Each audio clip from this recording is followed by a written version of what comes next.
que los que nos están viendo sepan, cuéntame, ¿por qué es importante tener una técnica vocal al momento de dar clases, ya sea presencialmente o en línea?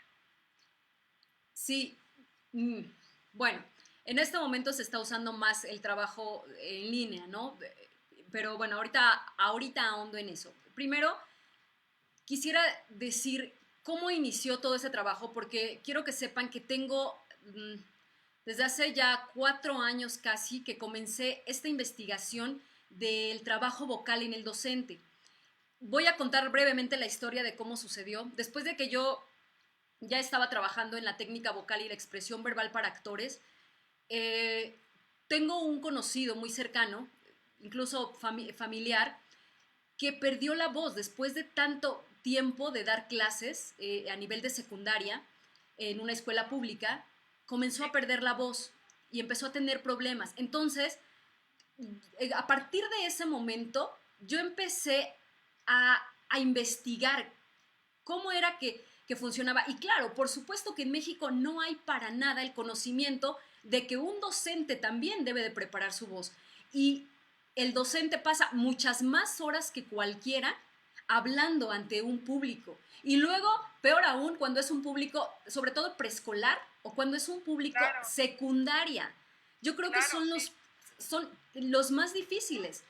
Por tanto, primero no hay un conocimiento de que se tiene que preparar la voz. No hay un conocimiento de que la voz puede ser entrenada, que se tiene que preparar, incluso un mínimo calentamiento. No saben que tienen que hacer un mínimo calentamiento para al menos exponer una clase, ¿no? Después de esto, antes se estilaba mucho esta cosa del gis.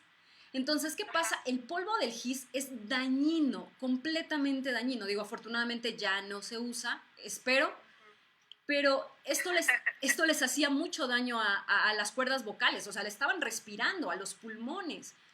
Eh, Después, ¿qué sucede también? La cuestión hay una cuestión corporal, que también lo abordamos en el taller, en cuanto a cómo utilizas tu cuerpo frente a un grupo. Y entonces la mayor parte del tiempo hay tensión en el cuerpo. Y esa tensión origina tensión en los hombros y por tanto tensión en los músculos que rodean a la laringe, y esto hace que la voz empiece a cansarse y a fatigarse. Y si a esto le sumas que hay estrés por cuestiones administrativas, que hay estrés porque los alumnos no te están escuchando, que hay un estrés porque tienes que hablarle bueno, no sé cuántos chavos quepan en un salón, pero sé que a veces hasta 30, 40 chamacos hay en un salón de clases.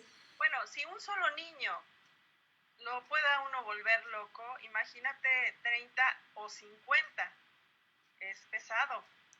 Sí, sí, así es. Entonces, justo es esta, es esto lo que me hizo comenzar esta investigación. Entonces, hay un desconocimiento. Y después, otra cosa que iba a agregar, hay un desconocimiento en cuanto a que de pronto los maestros comienzan a tener fatiga o afonía, pero como no hay un médico especialista, foniatra, en el seguro social que les brindan a los maestros, entonces que se atienden por una gripe o se atienden por una inflamación de laringe y que toman pues, un desinflamatorio, ¿no? O un antibiótico para aliviar el dolor de garganta. Y pasa otra vez un mes, 2 meses y vuelve a suceder lo mismo. Entonces hay un desconocimiento que a quien tienen que acudir es a un foniatra, para que el foniatra revise qué está sucediendo. Entonces, bueno, esto es algo que los docentes tienen que saber, que cuando ya hay una afonía recurrente, lo mejor es asistir a un foniatra, porque tampoco los remedios caseros van a ayudar demasiado, ¿no?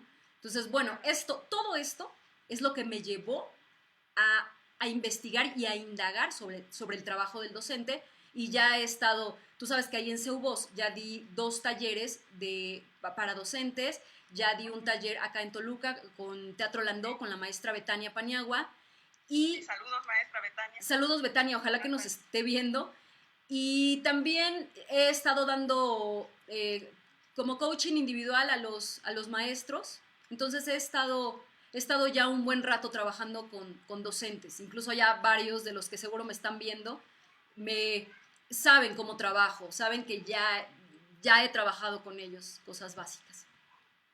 Maestra, entonces estamos hablando también, más allá de un entrenamiento, de una cuestión de salud. Sí, por supuesto. Es Muy una... bien. Ajá. Sí, sí, sí, sigue, por favor. No, que sí, es una cuestión de salud y es una cuestión grave porque te digo, si no hay un tratamiento adecuado, híjoles, o sea, comienza a perderse la voz. ¿Y con qué trabaja el docente? Pues con Claro, su voz, ¿no? Yo siempre lo digo, ¿no? De pronto siempre hago la comparación de un músico que utiliza un instrumento, cuida su instrumento y su herramienta de trabajo. Y si se llega a dañar, pues bueno, va y compra otro, ¿no? Y ya no pasa nada. Pero ¿qué pasa con el docente? O sea, si el docente claro, pierde la voz, se perdió por completo su trabajo, porque a eso se dedica. por supuesto. Entonces, bueno, como podemos ver, es fundamental tener un entrenamiento vocal, sobre todo si el trabajo está abocado a un aula o a hablar muchas horas, porque, bueno, es hablar para espacios donde hay mucha gente, donde hay mucho ruido, pero también el hablar mucho, un periodo muy largo de tiempo, ¿no? Eh, pues bueno, entonces todas estas cosas, maestra, si nos pudiera hablar un poquito de qué va el taller que va usted a empezar la siguiente semana. Sí, básicamente lo que vamos a trabajar en el taller es toda la base de la técnica vocal. Tal vez, por ejemplo, muchos docentes no tienen idea de qué es la técnica vocal o para qué sirve, ¿no? Pero lo que puedo decirles es que empezamos desde el conocimiento tienen que conocer cómo funciona la voz, desde ahí. Se empieza desde Claro, del conocimiento de la voz anatómicamente, físicamente e incluso sintiéndolo, qué está en sensación, cómo está funcionando su voz. Y después vamos abordando poco a poco elementos básicos como el entrenamiento de la respiración, que es básico para mantener una voz con fuerza, una voz proyectada, una voz amplia, necesita haber un entrenamiento respiratorio. También trabajamos un poco cómo sucede la emisión libre, y libre me refiero a libre de tensiones en el cuerpo, libre de tensiones, sobre todo en los músculos de la laringe. Sí, cómo se emite la voz de manera libre. Después trabajamos también un poco lo que es la articulación y la dicción, cómo trabajar los músculos que dan forma a las palabras, a las letras, incluso a los fonemas. sí.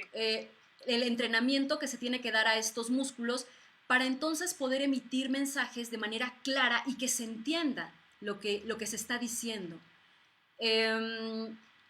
También trabajamos la expresión verbal, que en la expresión verbal lo que vemos es cómo se articula el pensamiento y por tanto que a partir de que nuestras ideas, nuestros pensamientos se articulen, se conecten con lo que realmente queremos decir y entonces hay una estructura mental.